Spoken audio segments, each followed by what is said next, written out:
ভাই আফগানিস্তানের ভাগ্য একদম পুরাই খারাপ। মানে আগের বারে বাংলাদেশের কাছে আর কালকে শ্রীলঙ্কার কাছে হেরে তারা একদম এশিয়া কাপ 2025 থেকে একদম বিদায়। মানে এশিয়ার মধ্যে সেকেন্ড বেস্ট টিম আফগানিস্তানকে বলা হয়, আর সেই আফগানিস্তান বাংলাদেশ শ্রীলঙ্কার কাছে আর জিততে পারছে না। মানে তারা একদম গো হারা হারছে। मारो हमको मारो, हमको जिंदा मत छोड़ो सालो। हम कोई मंदिर का घंटा है कि कोई भी आके बजा जाता है। আর কালকে শ্রীলঙ্কা জিতলো তো জিতলো, তার সাথে সাথে বাংলাদেশেরও একটা উপকার করে দিয়েছে শ্রীলঙ্কা। মানে কালকে শ্রীলঙ্কা সে নিজে জিতে গিয়ে বাংলাদেশকেও সুপার ফোরে পৌঁছে দিয়েছে।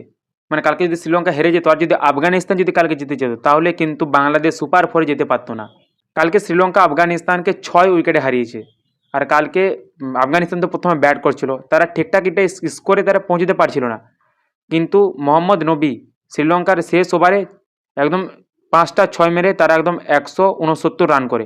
মানে তারা ঠিকঠাক একটা স্কোরে তারা পৌঁছে যায়, কিন্তু তারপরেও তারা শ্রীলঙ্কার কাছে জিততে পারলো না। মানে কালকে আফগানিস্তানের মোহাম্মদ নবী 22 বলে 60 রান করেছে।